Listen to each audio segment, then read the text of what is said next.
Hello everybody, today is Tuesday, May 31st. It's 4:07 p.m. Eastern Standard Time. You can see my computer clock.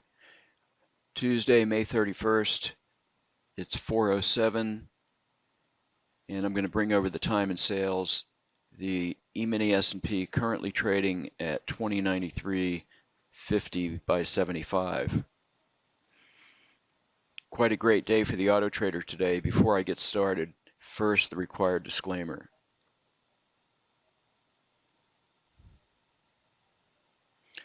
Okay, it was a fantastic day for the auto trader today. Volatility returned in a big way to the markets. First chart we have to show you today is the 30-year Treasury bond on the Superenco 6 tick. This has been one of our most consistent performers today. It traded two contracts on a single long trade. You can see the entry here and the exit. So quite excellent position on this trade. Notice that yesterday's trade has H next to it, and today's trade there is no H. So that means that the chart hasn't been refreshed and so forth. This trade is a limit order at the close of the bar. So with 0 ticks pullback, we got filled at 163.18 and exited at 164.21. That's a full point in the bonds plus 3 ticks for a total of 17.18 on two contracts. Okay, next up is the DAX on the Superenco 6 tick, and this time frame in the DAX has been doing quite well. This is using our line break algorithm, as we can see here, and this, I believe, hit its goal of 2,500, which is quite a lot, but the volatility in the DAX allowed it to hit its goal. There was a number of trades. I'm going to switch to open, low, high, close bars. We can see the trades a little better. And it looks like the final trade was here at about 10:40, so an hour and 40 minutes of trading.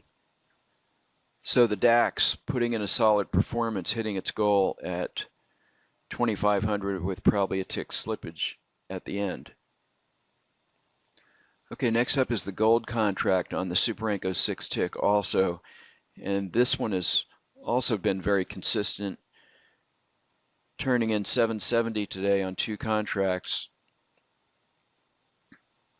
Not a whole lot of trades, actually looks like only two trades, two longs. The shorts were either filtered out or failed to hit their limit orders. This is also a limit order here at a pullback of 2 ticks. Okay, next up we have the crude oil on the July contract on the Superenco 10 tick, and this hit its goal of 1,500 on two trades, both the short and the long, with excellent trade placement. And the goal being only 1,500, this could have done quite a bit more, but there's no shame in having a daily goal and sticking to it. So the 1,500 goal hit long before the action was over. Okay, next up is the DAX on the Superenco 14 tick. This chart has been seen quite a few times.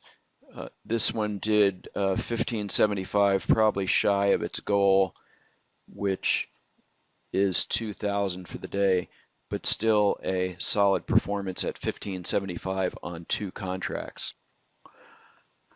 Okay, next is the bonds on the Superenco 2 tick, and this is using our line break algorithm, and this had, I believe, only one trade today.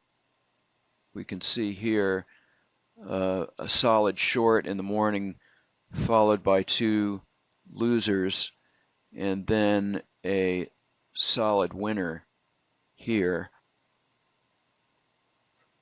You can see the trade a little bit better.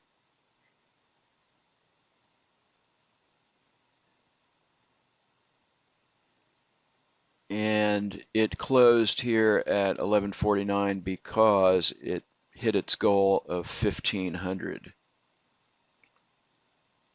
You can see our line break signals here. Solid performance on the bonds Superenco 2 tick with the line break algorithm. Okay, next up is the E-mini S&P on the Superenco 8 tick, and this is currently short. The time configuration on this starts trading at 3 a.m. and has no exit, so this is kind of a swing trading setup, currently short. I'm going to close the position here, as this should exit at the close. So a small loss on the second trade.